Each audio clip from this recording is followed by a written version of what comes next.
আসসালামু আলাইকুম। আজকে আমি রান্না করব সিদ্ধ করা গরুর মাংস। তো এখানে আমি সিদ্ধ করা গরুর মাংস নিয়েছি আর সাথে নিয়েছি পটল। তো সিদ্ধ করা মাংসের মধ্যে এখানে চর্বি, হাড়, মাংস সব কিছুই আছে। তো আমি খুব সাধারণভাবে রান্না করব, আমি কোনো মশলা কষাবো না। এজন্য আমি একটা কড়াইয়ে সিদ্ধ করা মাংসগুলো নিয়ে নিলাম, সাথে দিয়ে দিলাম পেঁয়াজ কুচি, 2টা তেজপাতা, পরিমাণ মতো লবণ, পরিমাণ মতো হলুদের গুঁড়ো, শুকনো লাল মরিচের গুঁড়ো,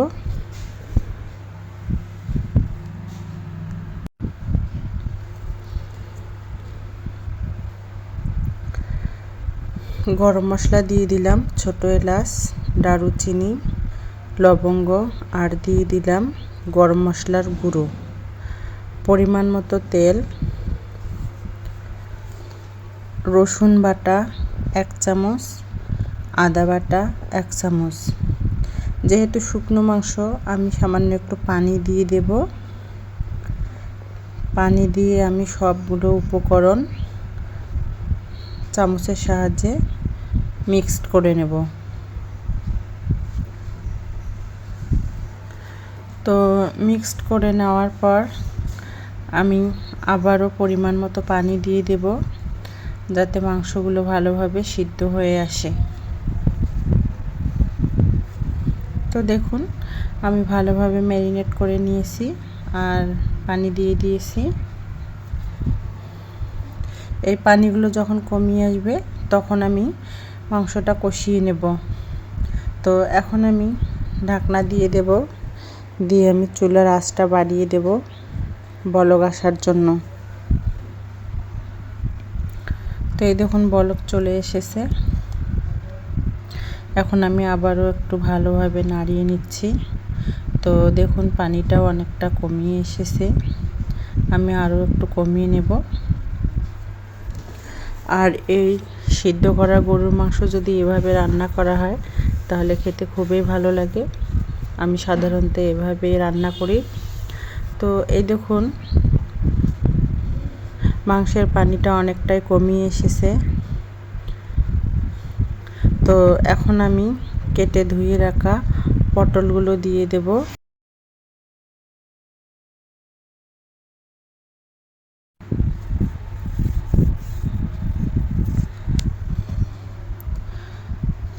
পটলগুলো দেওয়ার পর আমি ভালোভাবে মিশিয়ে নিব।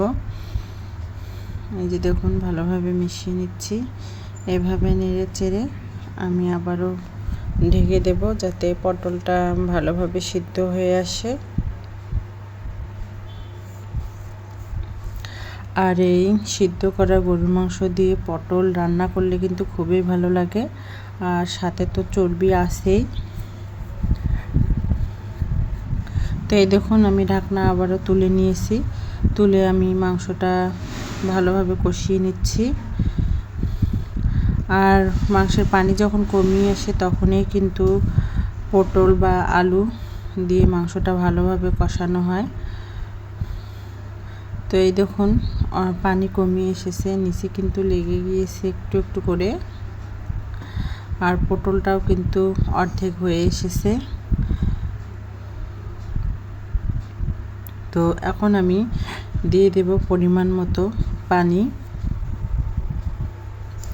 পানিটা একটু বেশি করে দিলাম যাতে পটলটা আরও ভালো করে সিদ্ধ হয়ে আসে। তো এখন আমি ঢেকে দেব 5-6 মিনিটের জন্য। তো আমি আবারও ঢাকনা তুলে নিচ্ছি। এই দেখুন বলক চলে এসেছে আর পানিটাও কিন্তু কমিয়ে এসেছে। পটলগুলো কিন্তু সিদ্ধ হয়ে গিয়েছে। এখন আমি নামিয়ে নেব। তো নামানোর আগে আমি ভাজা জিরের গুঁড়ো দিয়ে দেব। ভাজা জিরের গুঁড়ো দিলে কিন্তু গরুর মাংসের স্বাদ আরও বেড়ে যায়, খেতে খুবই ভালো লাগে। তো এখন আমি নামিয়ে নেব। তো দেখুন আমার মাংস রান্না হয়ে গেছে। আমার রান্না যদি আপনাদের ভালো লেগে থাকে তাহলে আমার চ্যানেলটি সাবস্ক্রাইব করবেন, লাইক, কমেন্ট, শেয়ার করে পাশে থাকবেন। সবাইকে অনেক অনেক ধন্যবাদ।